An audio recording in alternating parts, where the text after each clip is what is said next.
So my name's Elisa. I am a genetic counselor here at CARD. I also work downtown at the neurogenetics clinics there.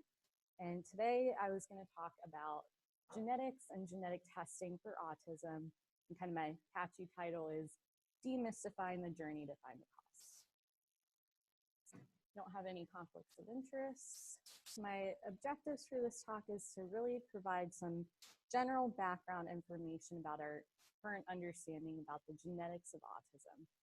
I'm going to emphasize this is really a general overview. If we had like 5 hours, I could go into every single detail, but it's really going to be a very broad kind of hard-hitting facts, kind of main points there. And I'm also going to emphasize this is our current understanding of the genetics of autism. Genetics is a really rapidly advancing field, so I anticipate that while a lot of the basic information is going to stay the same over the time, I'm sure we'll have many new discoveries as the years pass on too. But this is kind of where we're at this point in time.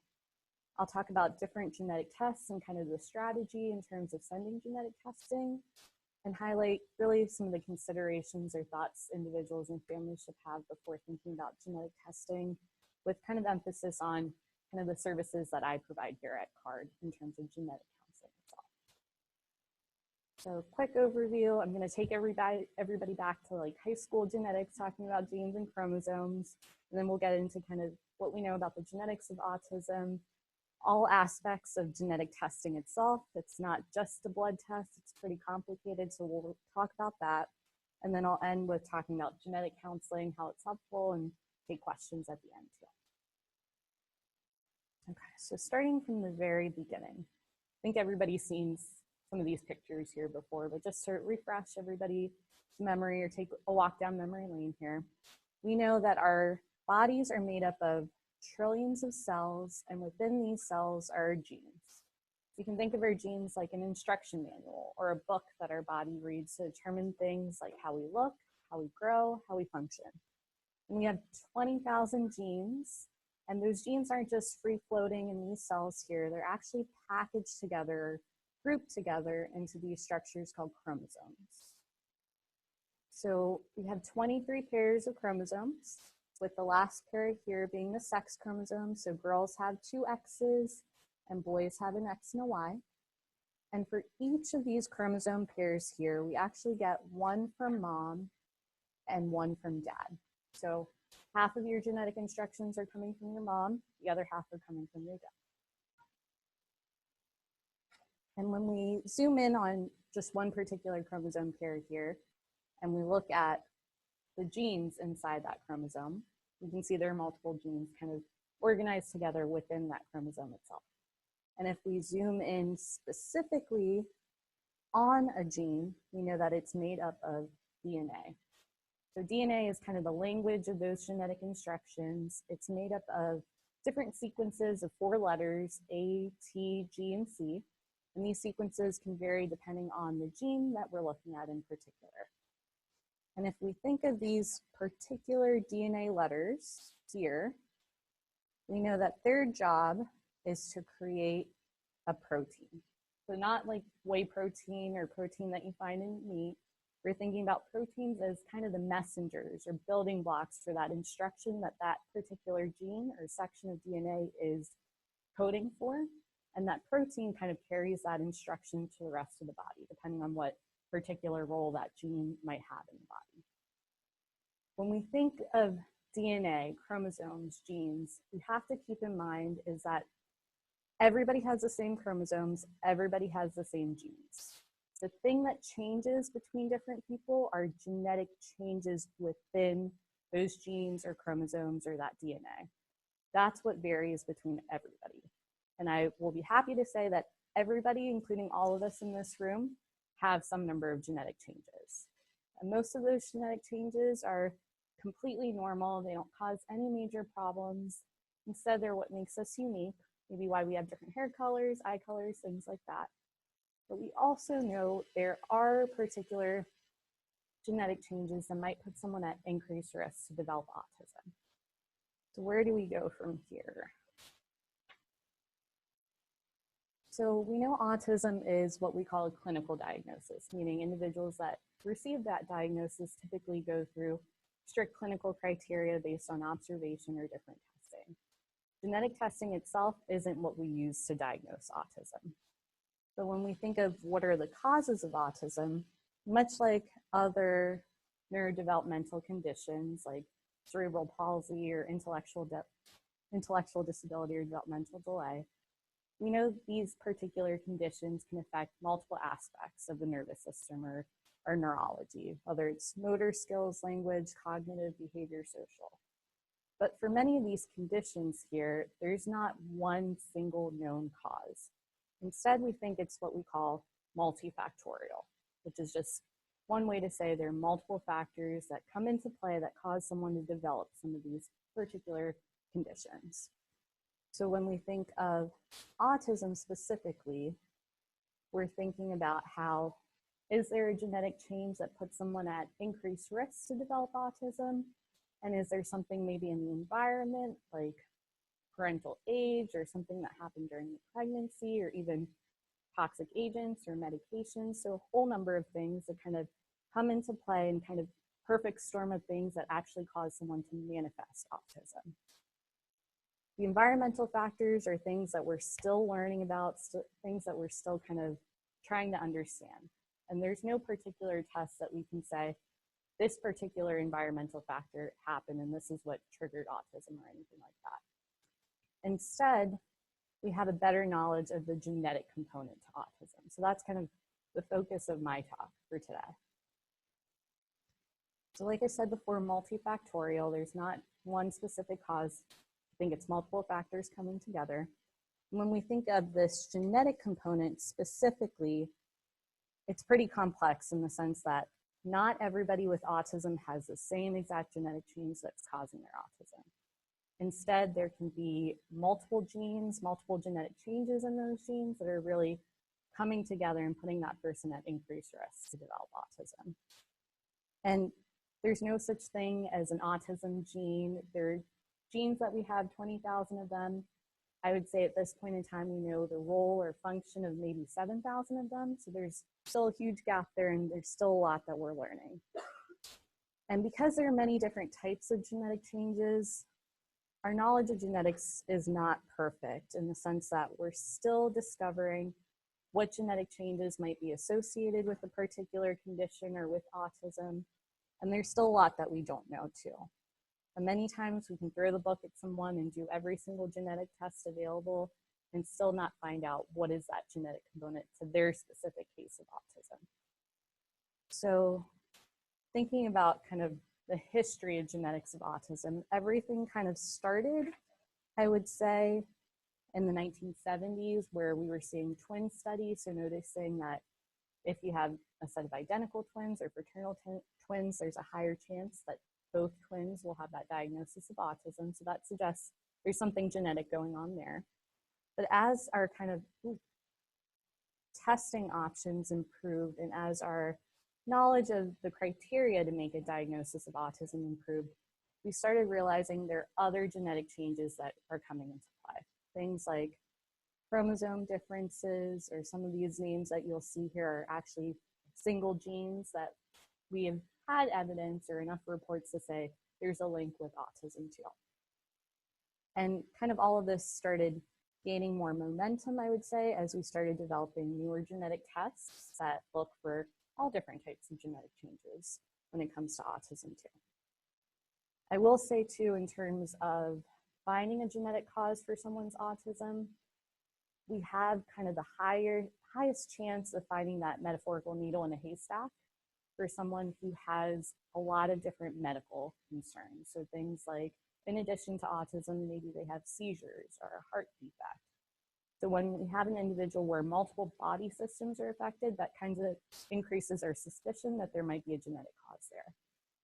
For someone who we say has what we consider non-syndromic autism, meaning they don't have many of those other health concerns or health complications, it's becoming a lot harder to find that genetic cause, again, because our knowledge of genetics of autism isn't perfect.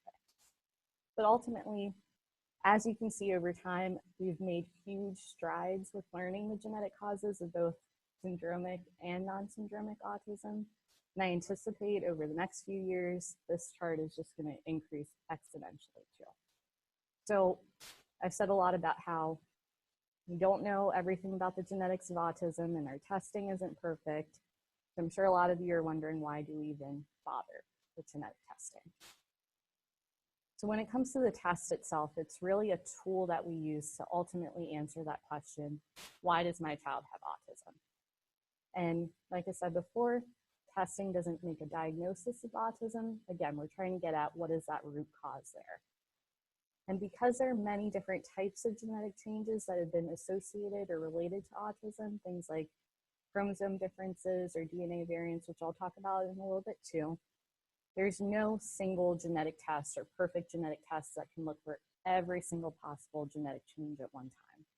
Typically, we do a stepwise approach, kind of hitting those highest suspects, and then we'll talk about doing more testing too. And again, because our knowledge of genetics in general isn't perfect, that means our testing isn't perfect either, in the sense that it's really limited to what we know about genetics and how good our technology is at the time of the testing. Very rarely do we ever repeat genetic tests because there hasn't been too many grand upheavals of our genetics knowledge, but ultimately with testing, we're really limited to what we know at that particular time. And genetic testing itself has been recommended by multiple medical and healthcare providers and organizations like the American Academy of Pediatrics. So it's not just something somebody threw out there, hey, there's a genetic cause for autism, you should test for it. There's actually organizations supporting doing genetic testing because of these specific reasons. So if we're able to identify a genetic cause for that individual's autism, I think the benefits from this information or reasons to do genetic testing would be potentially if we know that that particular genetic cause has been identified in other individuals, maybe we can give that family or that individual information about what to expect in the future, rather than kind of being very vague or not having very specific information. If we know that genetic change, potentially we can give more targeted answers for what the future might look like. Sometimes we don't have a ton of information to give about the future though. One of the major reasons why I think most of the families that I see think about doing genetic testing is the potential to guide medical management. So this is the chance that maybe someone has a genetic change that explains their autism, and maybe there are other health concerns or medical problems that go along with that same genetic change that we need to look out for or screen for. So an example I give is for some genetic changes that cause autism or that have been linked to autism, we know there might be an increased risk for seizures.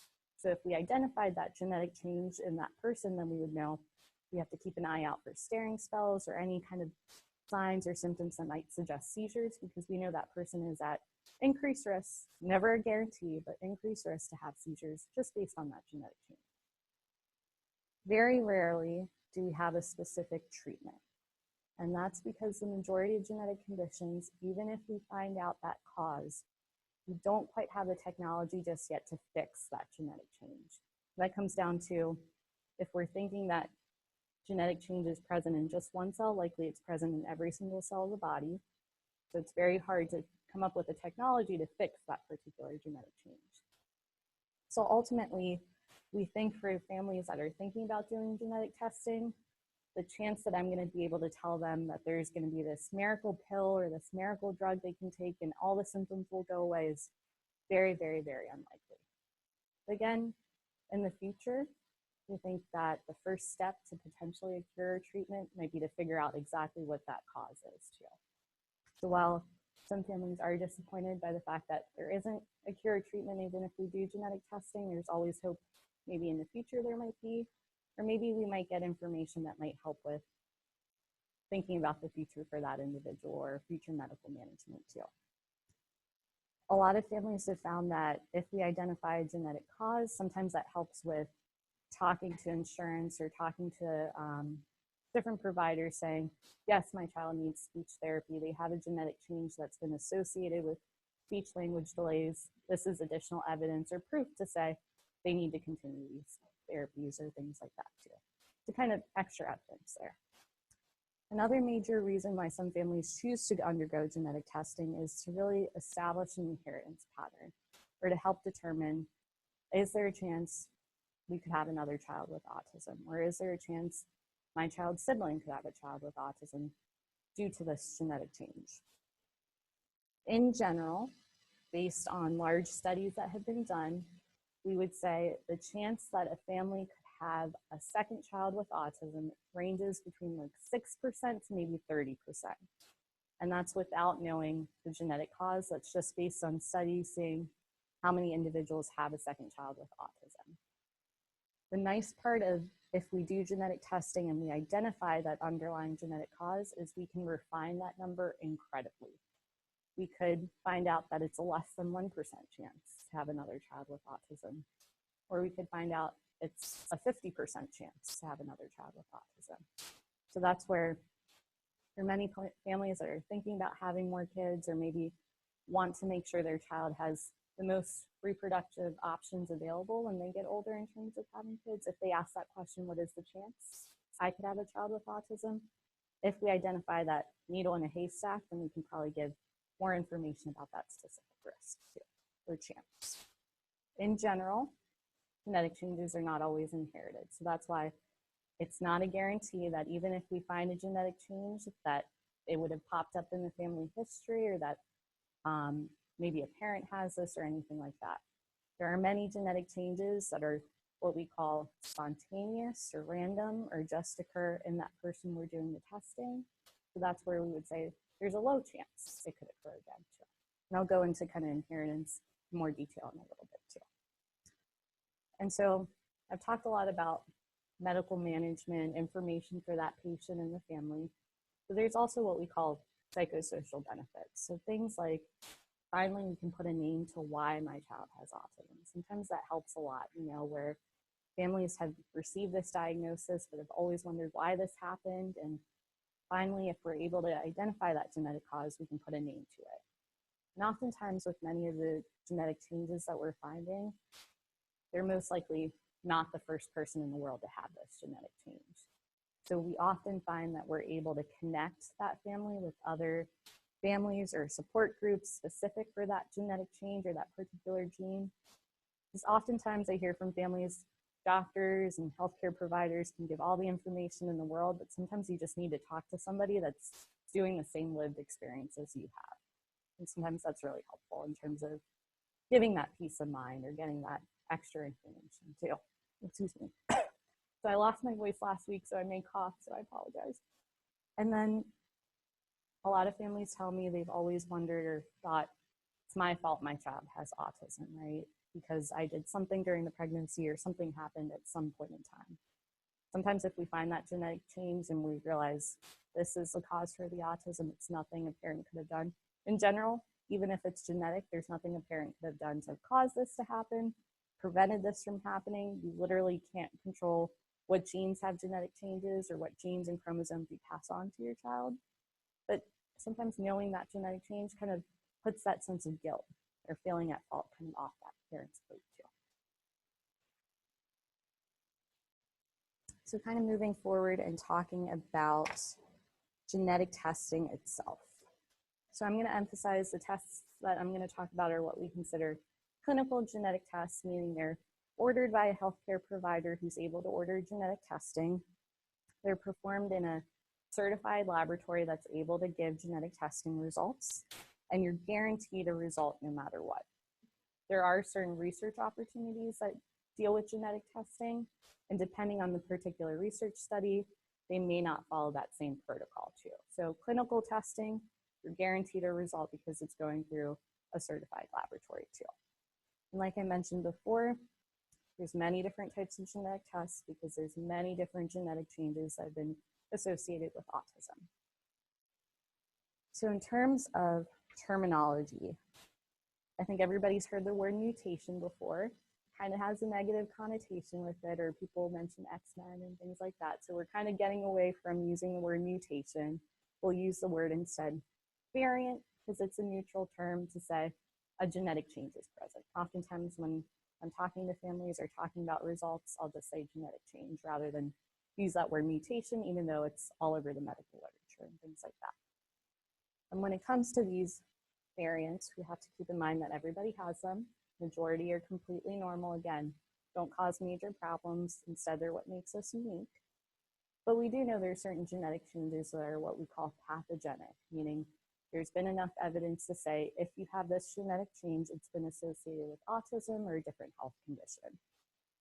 So some examples of different types of genetic changes is changes involving the chromosomes themselves. So maybe it's having a complete extra chromosome. Everybody's heard of Down syndrome before. That's where you have a complete extra chromosome 21. There are also individuals that have missing or extra pieces of what we call copy number variants. And some of these copy number variants are extra missing pieces of chromosomes. Some of them have been linked with autism before too. And then we can also think about changes specifically in the DNA of that gene, maybe a misspelling in that genetic code that's been linked with autism before too. So different types of genetic changes, and there's no one test that can look for changes in chromosomes and changes in genes or DNA at the same time. So what is our testing strategy? Excuse me. So anytime we see a child with autism, kind of the first two tests we typically recommend are chromosome microarray test and testing specific for a condition known as Fragile X syndrome. These are kind of the baseline genetic tests that we'll recommend. And I'll go through each of these tests and what they're looking for in detail too. Sometimes we might see an individual that has a specific health condition or kind of piece of their medical history that might make us think of a particular genetic condition, and we might send maybe a single gene test specific for that condition to answer that question, does that person have that condition or not? And typically, I would say for the majority of patients that I see, the first two tests to send are chromosome microarray and Fragile X syndrome testing. If those two tests come back with normal results, meaning we haven't identified that genetic cause, the next step is to think about looking at the genes themselves. So with this type of testing, the second tier here, it kind of varies where we could look at a small number of genes at one time, known as a panel, or we could look at the most important sections of all 20,000 genes at once to see if there are any misspellings in the genetic code or DNA that might explain why that individual has autism. So I'm going to go into each of these tests in detail too. So the chromosome microarray test, like I mentioned before, we have 23 pairs of chromosomes. And when we're thinking about these chromosomes, sometimes we can have very small extra missing pieces, of those chromosomes. So the chromosome microarray test looks at all of that individual's chromosomes for anything extra and anything missing. So if something is missing, we consider it a chromosome deletion, like in this picture here, where we expect there to be this amount of chromosome material here, but that person might have that missing. Or if someone has an extra piece of a chromosome, where this is typically what we expect to see, but maybe there's an extra piece that was duplicated of that particular region.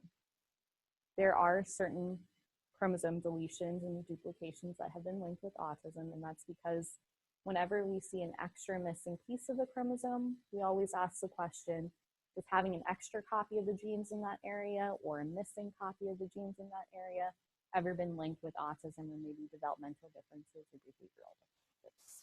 So this is one test that can look in detail at all of the chromosomes.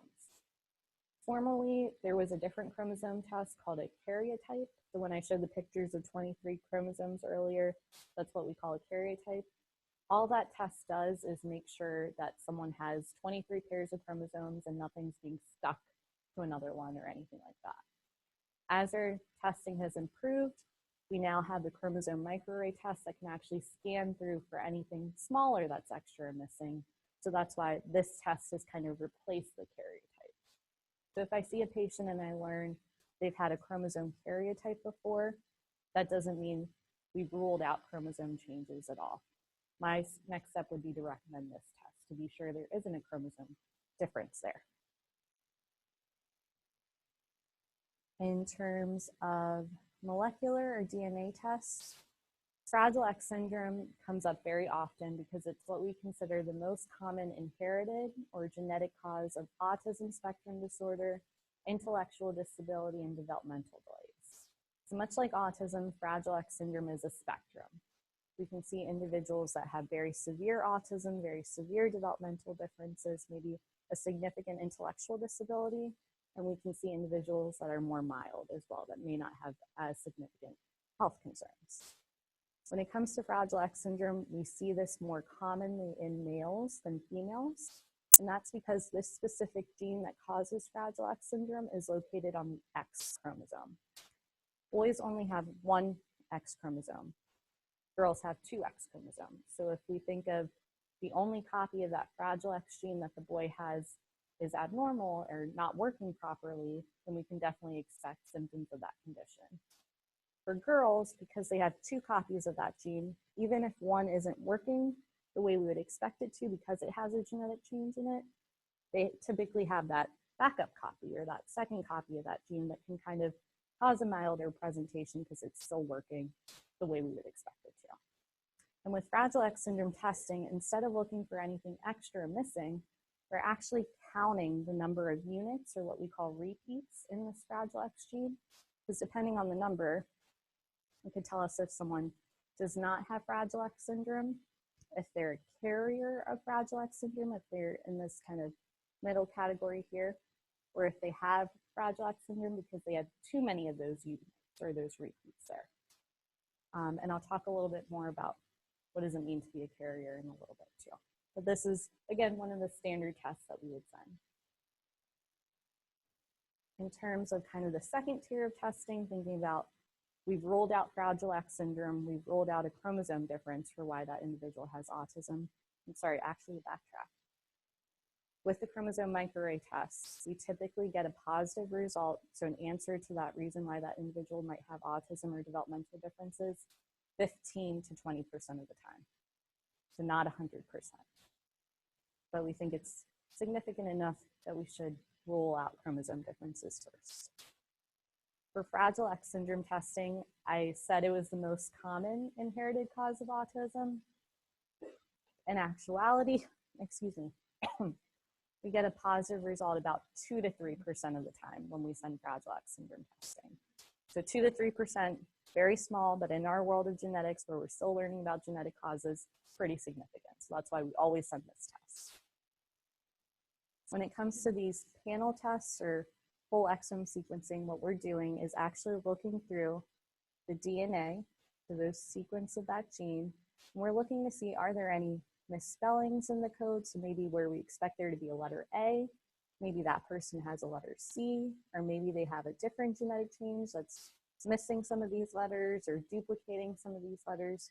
We're doing a spell check, essentially, of the DNA of those particular genes to see if there are any genetic changes that might be linked with autism. There's two different approaches, and it kind of varies depending on who you're seeing, where you could send maybe one test looking at a set number of genes that have been linked with autism and doing the spell check that way. Or because we know there's a lot of variability and we're still learning a lot about the genetics of autism, kind of the approach we have here at Krieger is sending the most comprehensive genetic test we have available today called whole exome sequencing. And that test is looking at the most important sections of all 20,000 genes, looking for any genetic changes there. And so these are kind of two different approaches, and these tests have a lot of considerations to be made before we would recommend them as well. And that's mostly because the chance of getting a positive result with these two tests is typically less than 15% in an individual with non-syndromic autism too. But I'll talk about more what considerations to send for genetic testing too. So possible results of genetic testing. In general,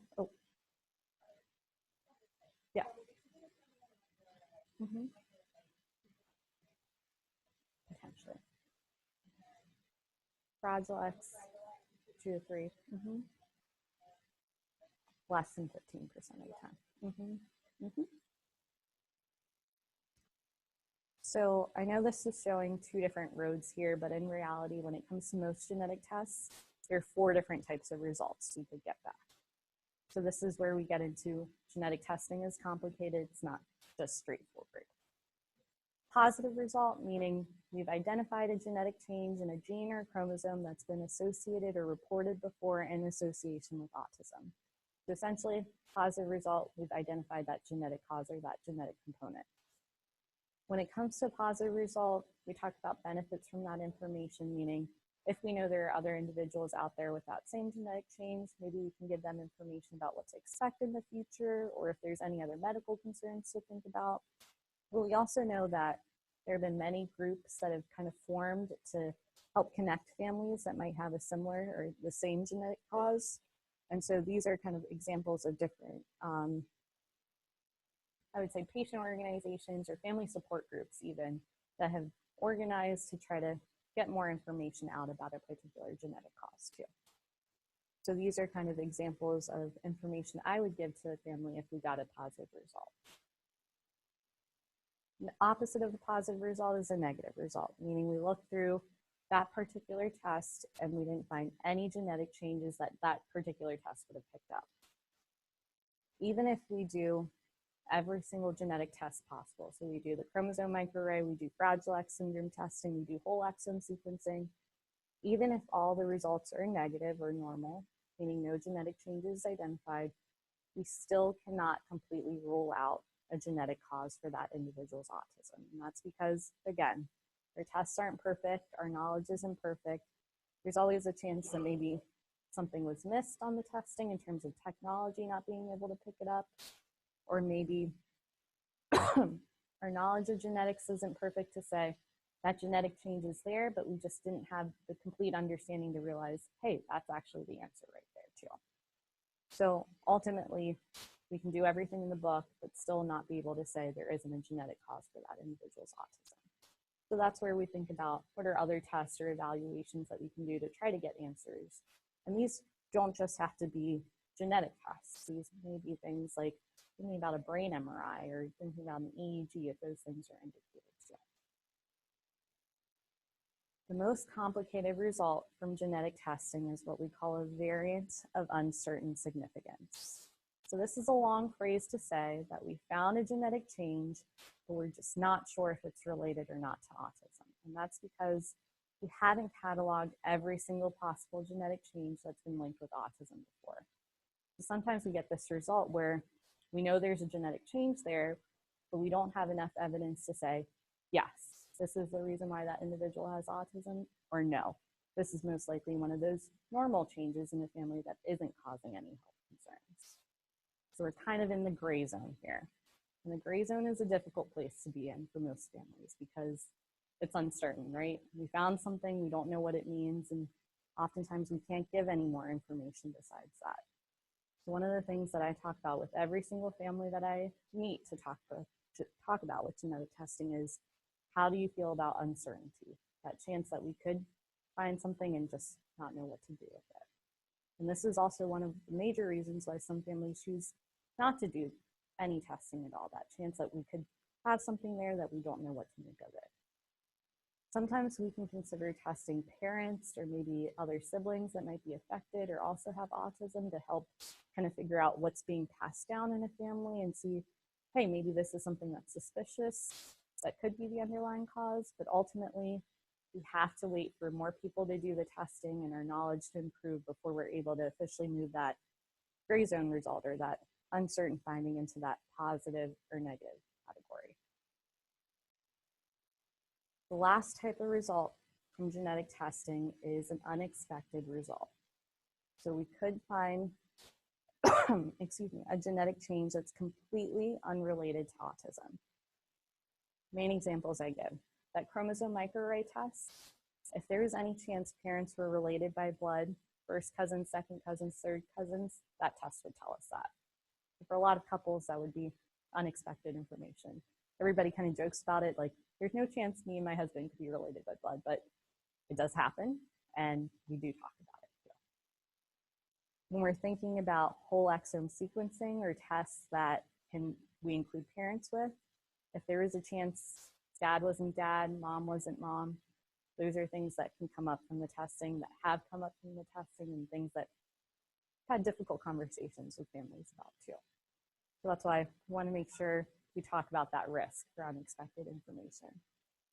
We could find out that a child or an individual has a genetic change that makes them a carrier of a genetic condition. The carrier means you have a genetic change that doesn't cause that particular condition or that particular concern, but you're at increased risk potentially to have a child or future generation that does have that condition. Typically, most carriers are what we call unaffected, meaning they don't have symptoms. But again, the thought that you're at increased risk to potentially have a child with the condition might be something you don't expect to get from this testing, when ultimately our purpose is to try to diagnose you with something or diagnose you with an underlying genetic condition. And then sometimes we can find risks for other health conditions. We're not looking for genetic changes that cause diabetes, high blood pressure, common things like that we're not looking for, but sometimes we find out someone has a genetic change that might put them at increased risk to develop seizures or have a heart condition. So things that, weren't on our list of things to think about, but have popped up because we've looked at all of that genetic information. This is another major reason why some families choose not to do testing. They don't want the chance that we could find something unrelated really to the reason why we're sending the testing. Yes.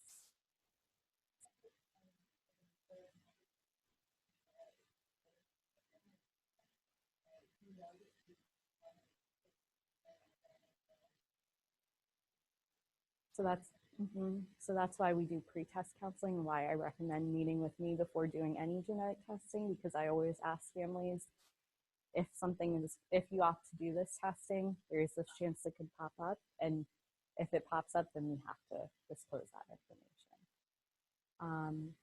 That's kind of where informed consent comes in for genetic testing, where I never want to be in a situation where something pops up and a family tells me, oh, I didn't want to know that information at all.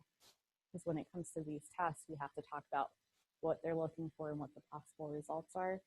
So in order to do the testing, be ready for that possibility. So again, that's one reason why some families will say no, because there's that chance that we could find something unrelated.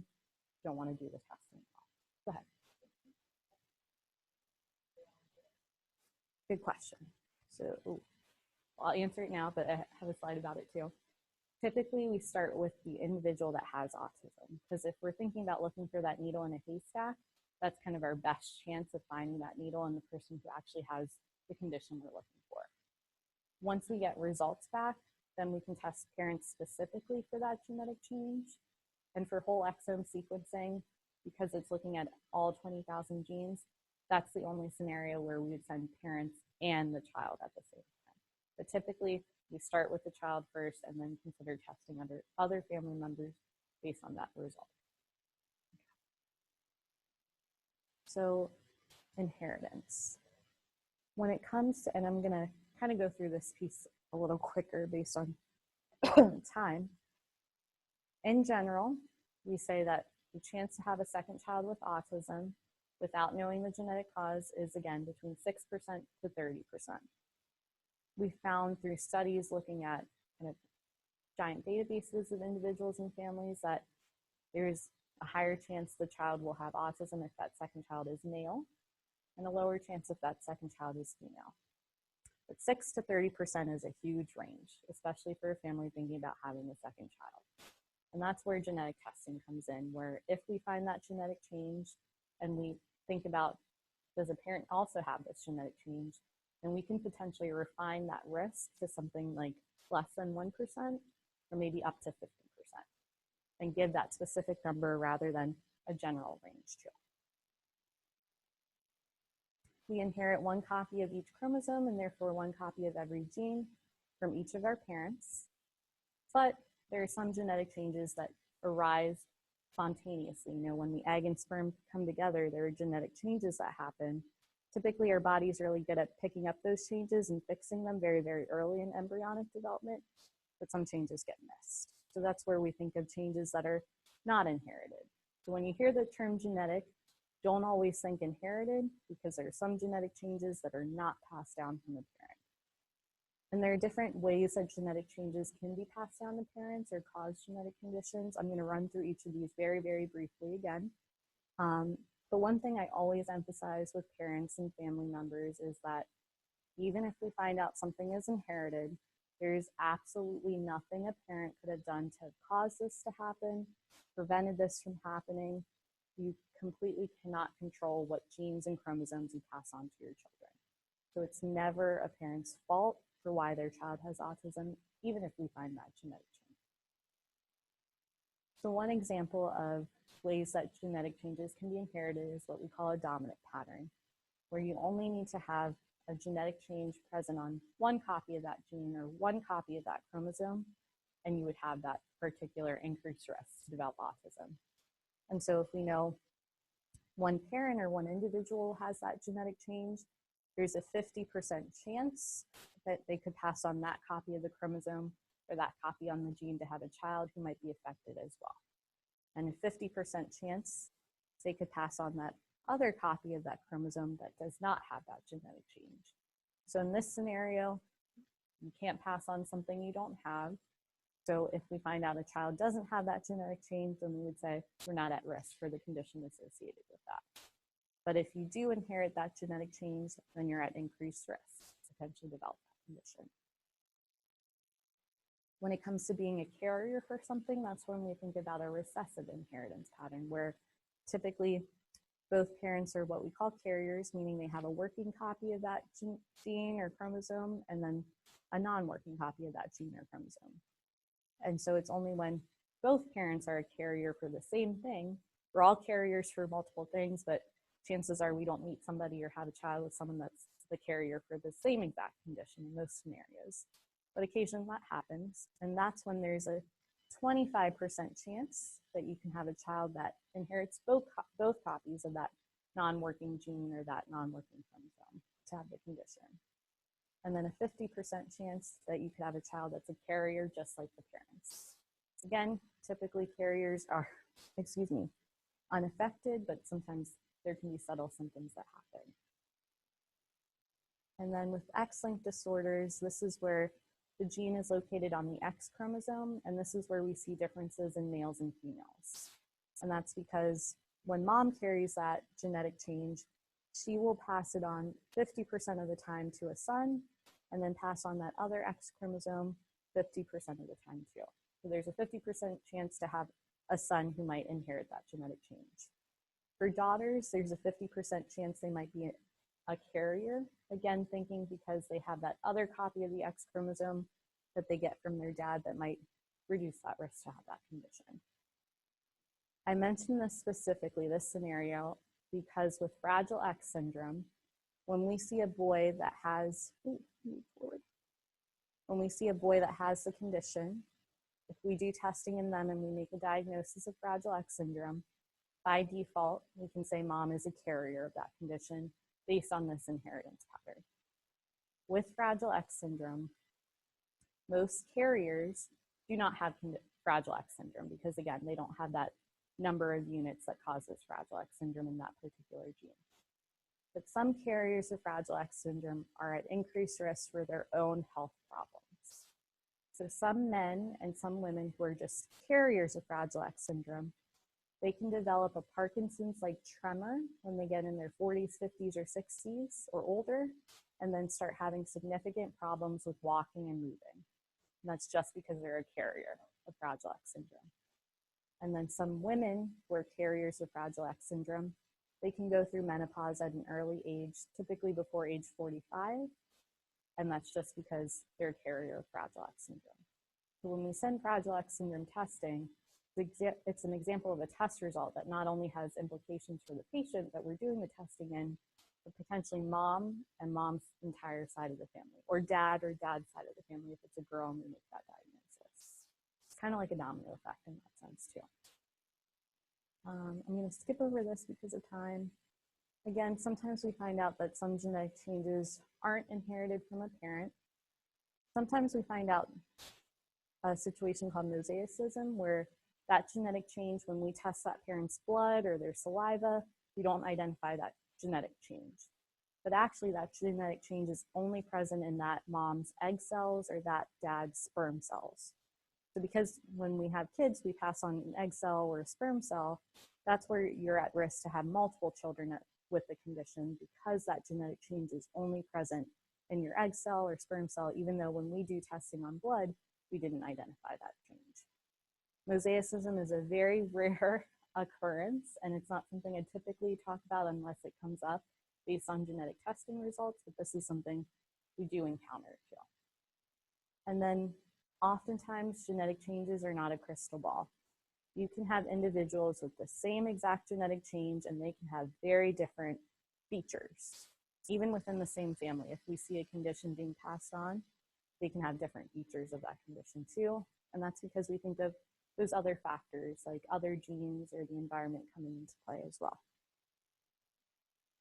When we identify a genetic change, this is where there's several reproductive options that are available for families who want to have another child and do not want that child to have that particular genetic change.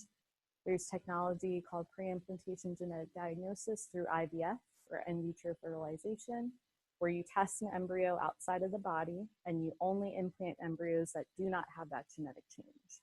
So that's one way before pregnancy to ensure that child doesn't inherit that genetic change. You could get pregnant naturally, and there's tests called chorionic villus sampling or CVS or an amniocentesis that can be done to obtain a sample from the active pregnancy to test for that particular genetic change as well. For some families, they would prefer to use a donor egg or donor sperm to reduce that risk in case one of the parents is a carrier or has that condition, and adoption is always an option as well. So the last few things to talk about are considerations for genetic testing. Testing is typically done on a blood sample. That's the most stable and most accurate sample to do testing. But alternatives include doing a cheek swab or saliva. It really depends on what lab we're doing the testing or what type of testing we're doing. In general, I always recommend blood because it has the highest accuracy. Some of these saliva samples or cheek swabs can be a little less sensitive when it comes to picking up genetic changes. Like I mentioned before, we always start with the individual that's most affected, even if we have two siblings with autism, because that's our best chance of finding that needle in a haystack, starting with that child and then potentially doing targeted testing in other family members. Most insurances have benefits for genetic testing. As this testing has become more highly available, we're seeing more individuals, more insurance companies really having benefits for testing. But typically there might be a step like pre-authorization or writing a letter of medical necessity, things like that. And most of these genetic testing laboratories have patient-friendly billing policies to try to make testing affordable too, because technically tests are expensive. I'm not going to lie about that. They're a couple $1,000. Whole exome sequencing can be up to $10,000. So we want to make sure insurance companies pay for that. And one of my roles when I meet with families is to say, what is your insurance coverage for this testing, and try to help reduce that cost too. These are just turnaround times. You'll notice bigger tests looking at more information take longer to come back, but these test times are always reducing too with our technology. The main things I want everyone to take away from today is this slide here. Genetic testing has risks. It has limitations. There's no guarantee that if we do testing, we'll get a positive result or an answer. And even if we do, there's no guarantee there's going to be a cure or treatment for it. And even when we send testing, it's not black and white. There's that risk for uncertainty, that risk for unexpected information. And because it's genetic testing, it could not only have implications for the person that we're doing the testing for, but also extended family members. Not just parents, maybe aunts, uncles, maybe the entire family. We could end up kind of telling other family members you're at increased risk for this to happen too. And so that's a hard conversation for some families to have. They don't want that responsibility of telling other family members that. Typically, I try to help or come up with ways that we can maybe write a letter to other family members if we end up in that scenario too. And the last major thing is genetic discrimination. There's a federal law in place called GINA. GINA stands for the Genetic Information Non-Discrimination Act. This is a federal law that states your health insurance and employers with greater than 15 employees cannot discriminate against you based on your genetic testing information. Your health insurance can't request a copy of this report and use it to raise your premiums or deductibles, and your employer can't fire you from a job just based on a genetic testing result. but there are exceptions to this federal law, and that's life insurance, long-term care insurance, disability insurance, and members of the federal government and military. So for those 4 exceptions, they can request genetic testing reports and use them to make decisions about coverage or employment. There's no master database that anybody has access to because all this information is private to say who's had genetic testing or not. But if you go to apply for life insurance, for example, there may be a question on that application or that application that says, have you had genetic testing before? You would answer truthfully if you have, and that's where they can say, please submit a copy of that test report. And depending on those results, for example, maybe if we find out there's an increased risk for cancer, that's something a life insurance company may not like to see. And they could, in theory, deny you life insurance just based on that. This is really important because obviously it has implications for everybody involved. So I always talk about this no matter what the test is, because again, most of the tests that I've talked about, we're not looking for cancers or things like that, but because of that risk for unexpected information, we can't rule out that possibility. Genetic counseling, I'll go through this very quickly. So I have a resource available to talk about not just genetic testing, but kind of what is the impact of this information on my family members, my child, myself, if it's someone who's being diagnosed with a condition. So my job is to walk a family through, not just from start talking about genetic testing, but all the way through. It's never a one and done thing. I like to see families every year, every so often, to check in and see how they're doing too, and talk about what have we learned that's new and what have we learned since the last time we talked to. There's lots of different genetic counselors. I consider myself and all the counselors here are neurogenetics or pediatric genetic counselors because we see kids or we specialize in conditions affecting, the brain or nervous system or neurologic system. Many of you may have heard of prenatal genetic counselors if there's ever an increased risk for like Down syndrome or birth defects noted on an ultrasound, that's where you would talk to a prenatal counselor. There's also cancer genetic counselors, cancer genetics, if everybody's heard of Angelina Jolie and the BRCA1, BRCA2 genes. There's an entire specialty of genetic counselors dedicated to examining family histories and talking about genetic testing specific for cancer as well.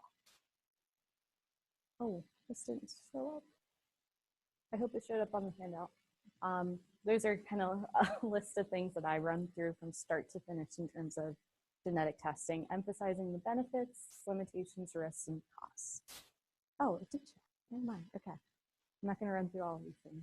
But so here at CARD, typically patients that I see have been seen by one of our developmental pediatricians or maybe a psychiatrist or the neurologist or neurodevelopmental pediatrician. And that practitioner or provider, especially if they make that diagnosis of autism, might recommend genetic testing or meeting with me to talk about genetic testing. So after that referral is placed, I meet with the family typically pretty soon after. I have very immediate openings for genetic counseling. There's no long wait lists, unlike many of our other providers here. And I'll go through everything about what tests are recommended, and I'll do a family history, and oftentimes we can send testing that same day as well. Going to a genetic counseling appointment doesn't commit you to doing genetic testing. And if anything, I would say if you're a provider recommending genetic testing to a family, if you want to talk to someone just to learn more about genetic testing, put in that referral to meet with me. And I can talk about it and go over all of this in detail with them. They're not committed to anything. And once results come back, typically I see the patient with Dr. Smith here, who's our neurogeneticist here at CARD, and we talk about what was found, what we knew about that result, and any other things in terms of testing other family members or other things we need to look out for. And if results are normal for those first 2 tests, the first tier there, then I'll put in a referral for them to see me downtown at the main Kennedy Krieger campus to talk about whole exome sequencing or the next step in testing there. With the next level of testing whole exome sequencing and things like that, you have to meet with a genetic counselor or neurogeneticist before doing the testing because of the implications and kind of the whole complex part about that particular test. I'm not going to go into that in too much detail. What are ways that we learn more about genetics of autism? Clinical testing is great, but again, it's limited to what we know at this point in time. This is where research studies like SPARK, who we're a site for here, who I'm sure everybody's heard about, is one way that we're trying to better understand the genetic causes of autism. So this doesn't replace clinical genetic testing, because they are doing genetic testing as part of SPARK, but ultimately another way that we can improve our knowledge and get a greater understanding. Summary, quick rundown. We know there's a genetic component to autism, but we don't know every single genetic cause just yet. Genetic testing is available to kind of see if we can identify that genetic cause, but ultimately it's a choice. Benefits are potentially for information for that patient and the family. Risks are uncertain, unexpected information, or information for other family members. And ultimately, anybody going through any sort of genetic testing, whether it's me here or another different genetic counselor, please see a genetic counselor before going through testing. It's not black and white. It's hard, it's complicated, and there's a lot of discussion, a lot of conversation that I think should happen before doing testing. So I think this is something that I'm happy to see patients about there. A couple of resources, especially if there's a patient out of state, there are genetic counselors everywhere. So that's one way to find one. Questions on over time.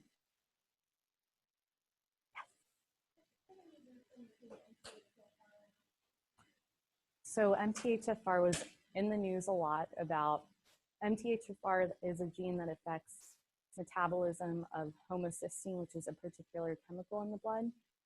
In the past, there were a lot of links or initial studies that said if you have a genetic change in MTHFR, you might be at increased risk for autism. But we know genetic changes in MTHFR are very, very common. The chances are, I hate to say this, many of the individuals here who are of Caucasian ancestry, chances are you have an MTHFR genetic change. And that does not mean you're at increased risk for autism. It's one of those genes that we know can cause serious medical conditions in terms of that particular homocysteine level, but not anything that, if I see someone has a genetic change in MTHFR, I say this is the cause for their autism. One of those genes we're still learning about, but ultimately not a direct link. Any other questions? Thank you for your patience bearing with me with the coughing and everything.